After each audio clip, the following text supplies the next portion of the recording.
Welcome everyone to my second channel where we take a more behind the scenes and laid back approach to stuff I do on my main channel. Now, behind me is my Ford F-350 and behind that is a trailer because today is a very special day. We're gonna go pick up a Tesla and it's a little bit different from any other Tesla you've ever seen.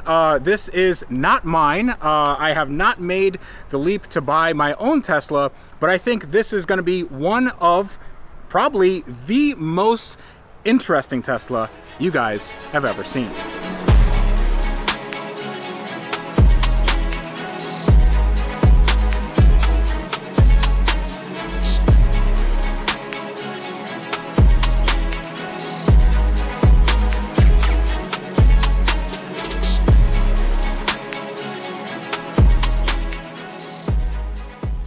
So look at this thing. Not something you see every day. So as far as I know, this is the first V8 Tesla that they've ever made. It has a giant Magnuson supercharger on it. Has a pretty beefy cooling system. It's kind of warm, so I guess they had it running. No hood, so I don't know where the hood is. I'm pretty sure this car came with a hood at some point. And I don't know if it runs or drives very well, but I think when we get it to the shop, we can kind of, take some things apart, clean some things up, maybe. Or we can just put it on the lift and forget about it and let Rich figure all that out because this isn't my car. But I think right now what we have to do is we'll get somebody from Electrified Garage to come here, tell us a little bit about the car, and then help us put it on the trailer because it's real low. I think it has air suspension. I hope it has air suspension.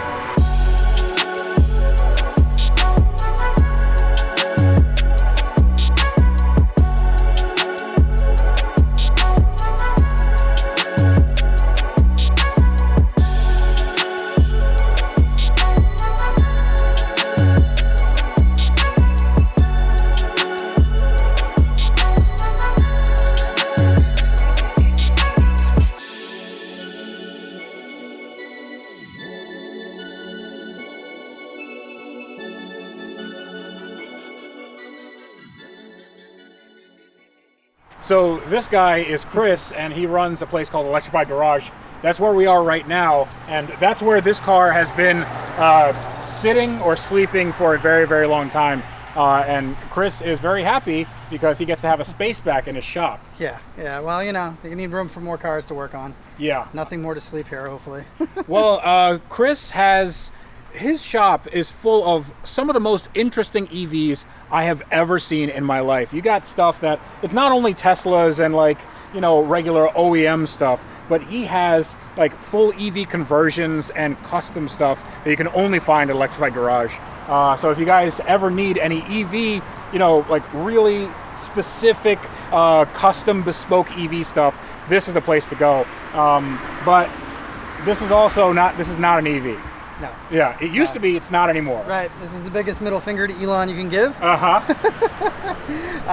So it started life as a flooded Tesla. Battery was no good, obviously. Rich said, how can we make this fun? How can we make this something enjoyable?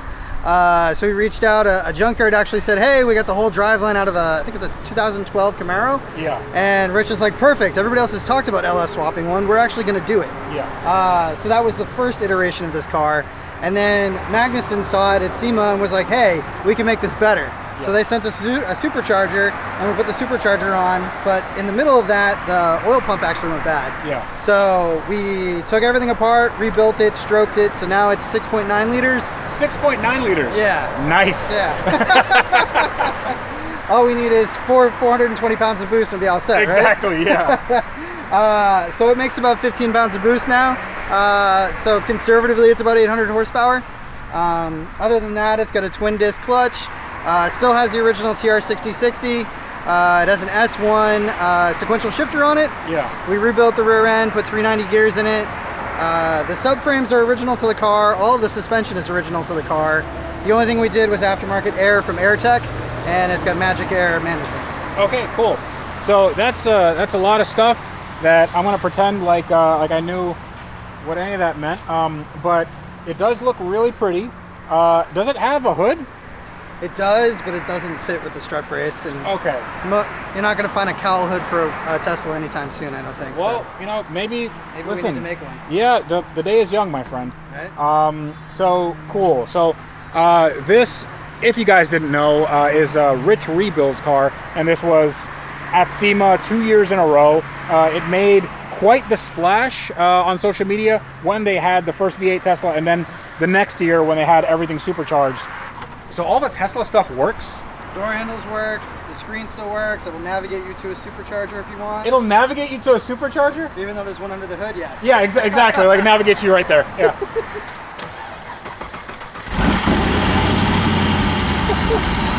Oh, that's good.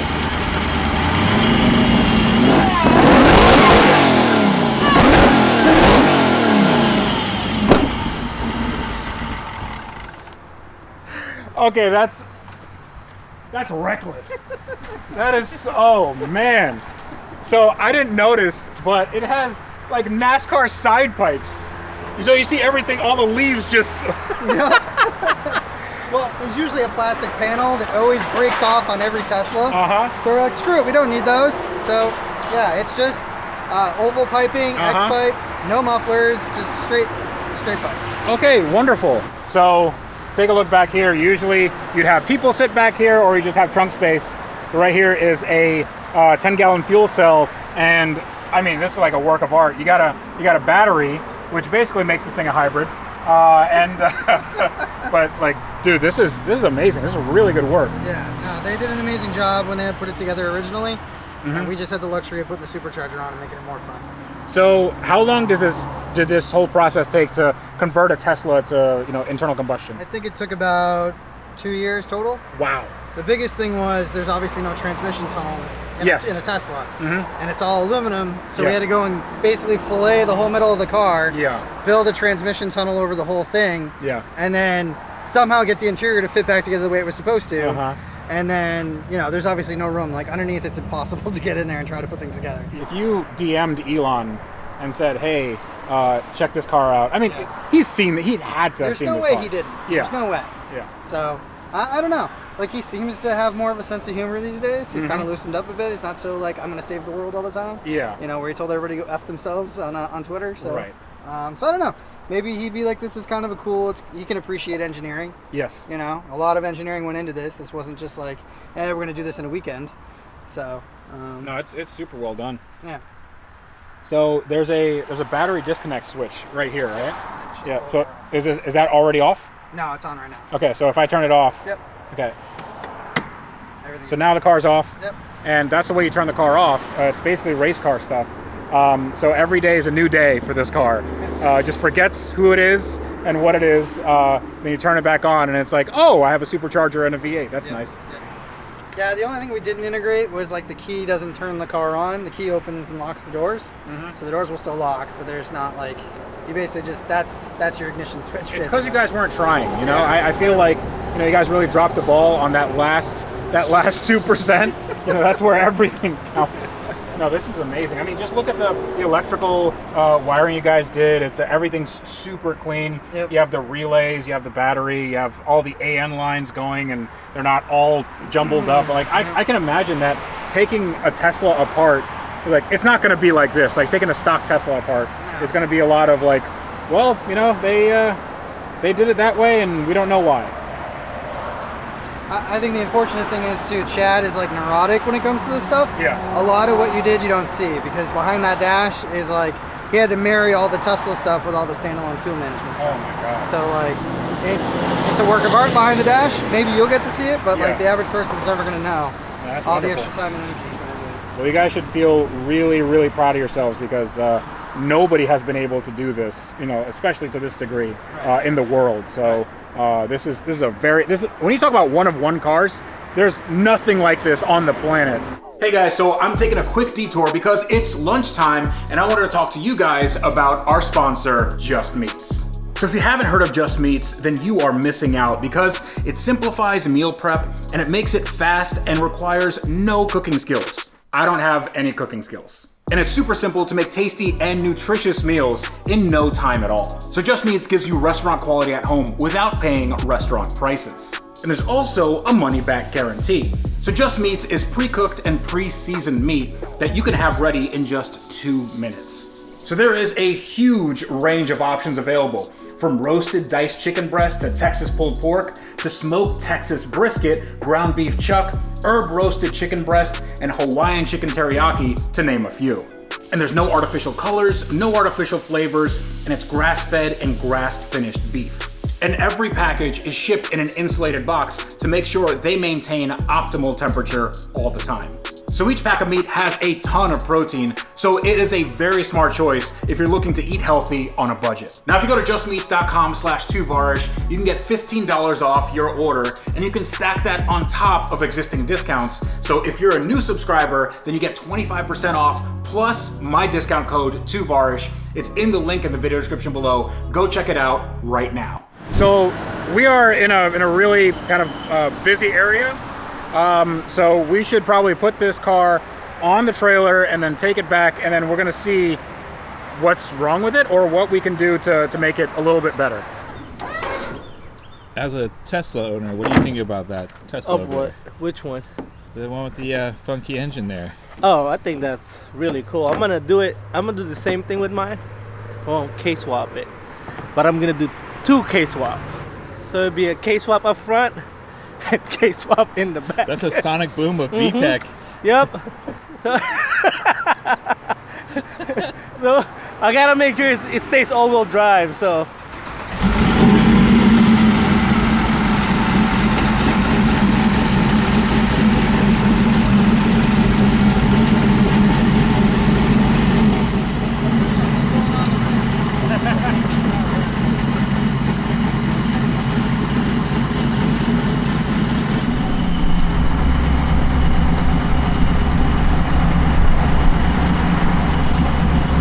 Goes great. Do we have any ramp pressure? Back down and go up.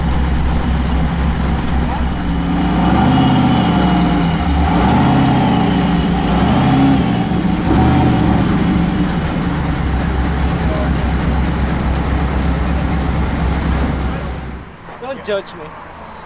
I was trying to coordinate while you pull up and balance everything. He was going like, you just see the video? He was panicking and they're doing this.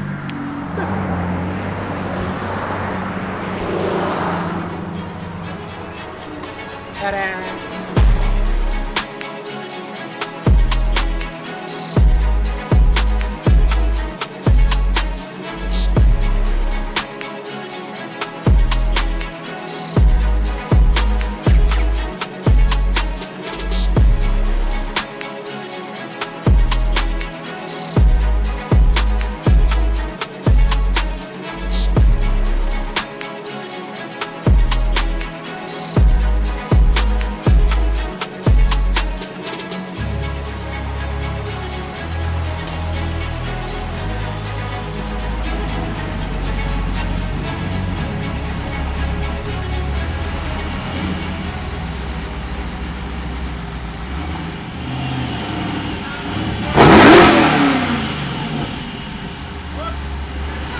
My heart dropped, dude. That heart dropped. I know. Oh, we're going off the lift. I thought you were sending it all the way to the back. I thought we were gonna die. We're good! I think that's a car that should go under the lift. Yeah, definitely. What do you think? That was pretty scary. I thought he was gonna just send it all the way back. I was like, no! But yeah, I agree. I think it should be under the lift, not on top. We all had heart attacks. Yeah, we all had heart attacks. Jeez. You checking your pulse? Yeah. The brake and the gas real close together, so I hit the brake and it just wow. You didn't fight. No, I had the clutch in. Oh. I had the clutch in the whole time, but it just like I pressed the brake and I just didn't want it to roll too far. Right when it tells you let it go. Yeah, let it go. Whoa! Oh. So, what do you think about leaving this car in the bottom of the lift underneath it? No. Look how long this thing is, dude. Yeah, but I think you should lower it down though. oh yeah, we gotta lower it down. You guys see the flames coming off? Super aggressive. Yeah. Burning the lift on the other side. You got front still up. Oh man. Wow. What'd you find there? You ever seen a Tesla with an oil leak? This looks like power steering. fluid. Yeah. It's power steering fluid, yeah. This might be from me earlier trying to manhandle this thing. So, who knows? I mean, the car hasn't been worked on in a little bit, so we're going to make sure that this thing runs the way it should. Did you just find a screw or something right there? I did. It was in there, and then I don't know why I was taking it out. So we're just going to leave that in there. So much custom work. It's wild.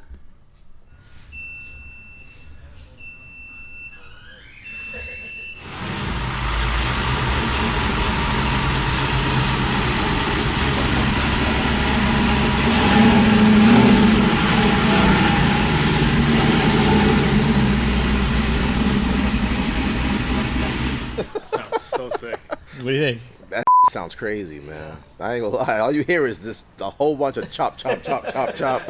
Is that the way it should come from factory? It needs to come like that for factory. Actually, it's a little bit both. Sometimes you like a Tesla because it's nice and quiet and calm. After a rough day. After a rough day. And then sometimes you start up in the morning and you want that roughness like this. You know? So this is Desmond from Performance Destination.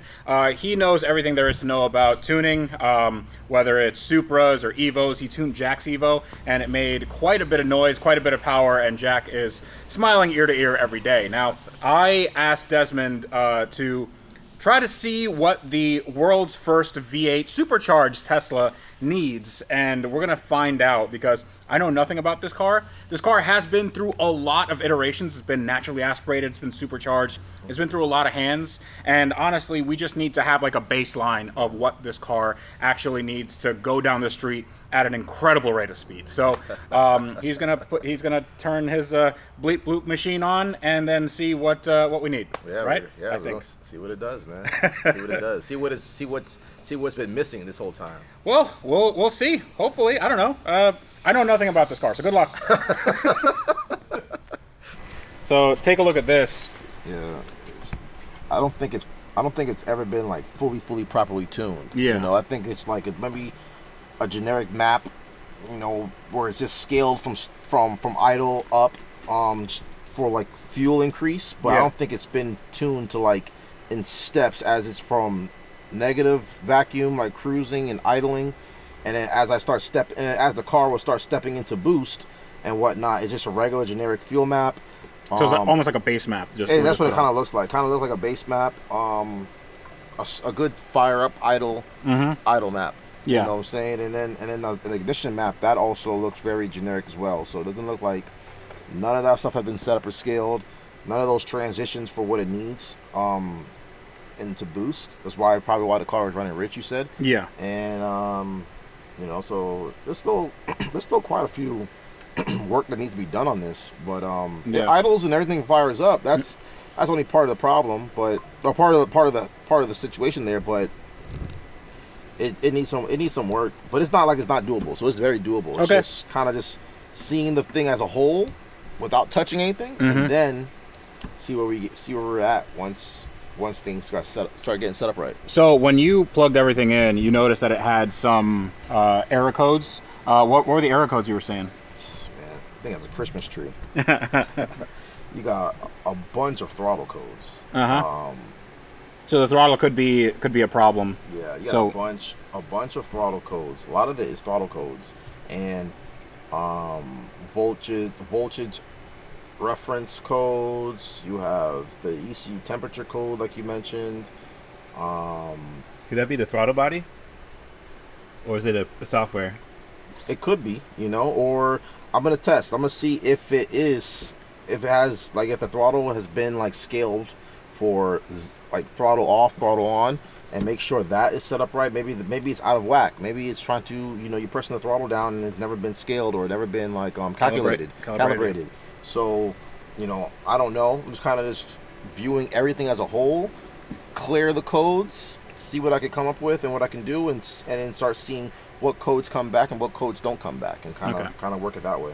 Yeah, there was a complaint early on that the ECU had some overheating issues, and we don't know if that's a component that's maybe feeding back into the ECU. Could be the wiring, could be a bad ground, could be lots of things. So we just have to figure something out. It could be the Tesla just being really mad at the internal combustion engine and and trying to kill it. Who knows? Yeah, I think, once we figure out what the car needs, then we can put it together or start ordering parts and then hopefully have this thing on the dyno. I don't know if it's going to be this episode, probably not, but I just wanted to see what this car needed. How about gas? Needs gas, right? It does need gas. And I believe it is right here. Look at that. So you just... hold on. Wait. 2 hours later. So I have no idea how much fuel is in here. We're going to put in 5 gallons. And that is a 10-gallon fuel cell. If it overflows, it overflows. It's always good to have more range in a Tesla. I mean, it's a SEMA car, so it probably has nothing in it. That's right. Now we have plenty of fuel in our Tesla. Is this like a bathroom drain? It's like a little bath plug. How are you supposed to do this? From the bathtub to your race car. That's right. Like there's a little wire here, but you have to put the wire into. Now these hot rods, they certainly take some getting used to. So there's a radiator, and the radiator doesn't have any water all the way down to like here, which is tough because the coolant hose, it's not actually getting anything to the engine, which means that it's just hot air in the engine right now. So we're going to put some more coolant in. I gotta see what color that is, and then maybe bleed the system so this thing doesn't overheat, because Desmond says it was getting up to like 225 degrees, and we were just idling it for 5 minutes. So we got some Xerox by Valvoline coolant, and it says American vehicle, and a Tesla is an American vehicle. Well, it also says that it's for GM, and this is a General Motors engine. So I'm gonna cross my fingers and hope that that's what they put in when they built this engine. Whoops. Whoops. Whoops.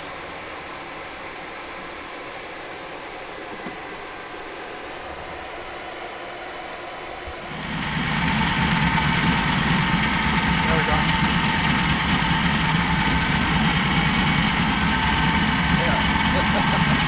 This thing had a bunch of TPS codes, throttle codes, so I went through, recalibrated the drive-by-wire just so it knows where it's at, throttle off, throttle on. Now it's reading from wherever I'm off, and when I go wide open, it goes up to like 90% throttle.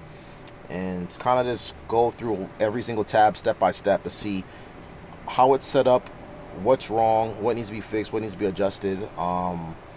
And I already fired it up, and it free revs are way better now. Like, it doesn't have like that rich breakup or the rich kind of like pop. Like when I free rev it, I can free rev it over 6,000 now. See if we go for a ride today before the day's over, and see how it just drivability. Make sure the car drives good. Like Freddie said, it's not his car, so I don't want to go wide open yet. But we're just here to see where the bugs are and what we can fix and how we can overcome these issues.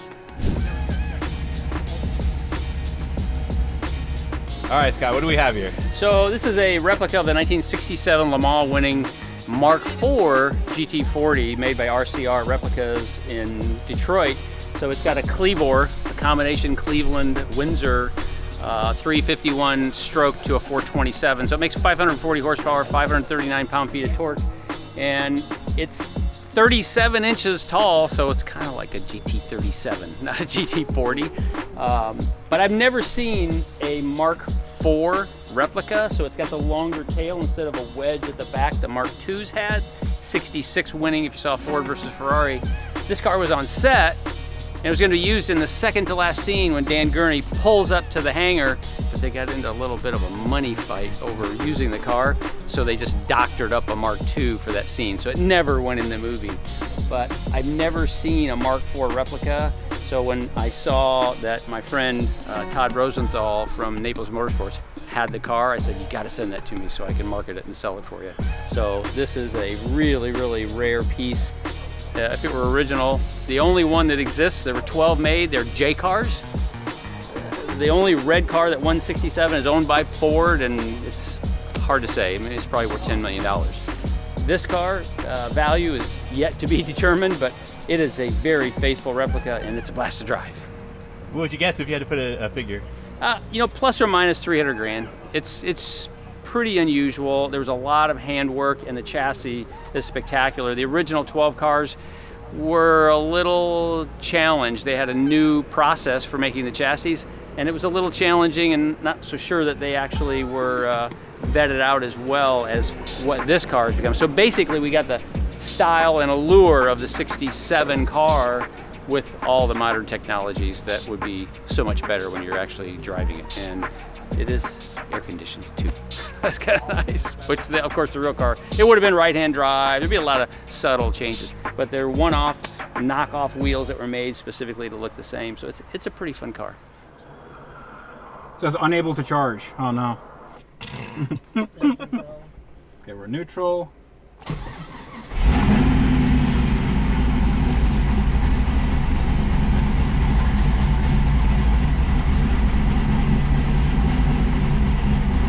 Now this screen needs to turn on.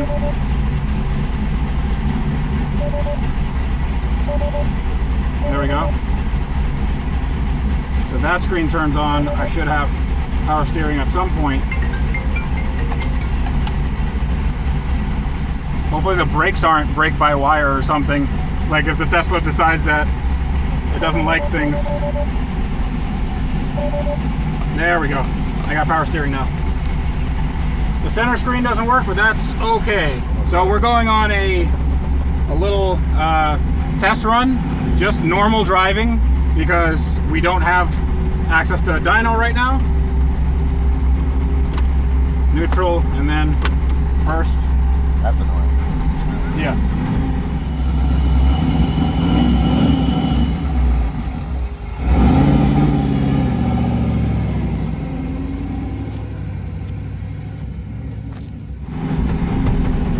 Ooh, that's a... Oh, that engine rock. Yep.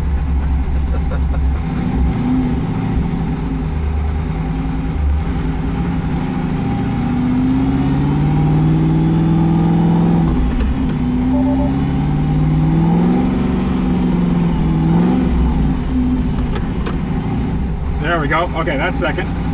You have to really kind of manhandle it.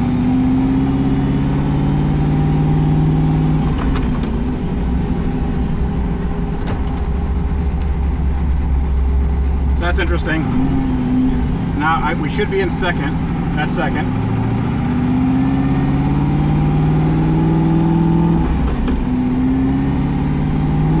No, that's not third. I think that's third. This is saying it's fourth. Accelerate a little bit quicker. Huh? You go a little bit quicker.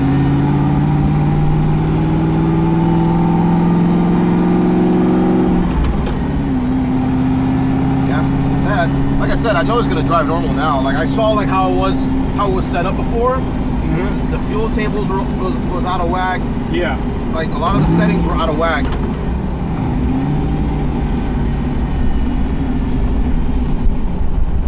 What it is with this is probably not. This is probably off with the sync up what the display is. Yeah. I hope that's first. It says it's first, but.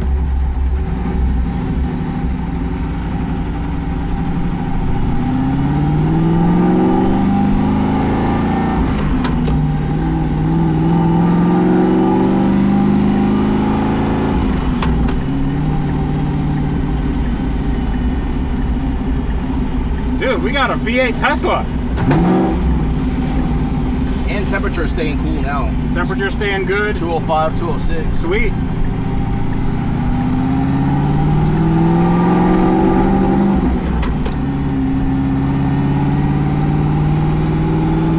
So the one issue that we're having right now is that we don't have any signal from the wideband O2 sensor.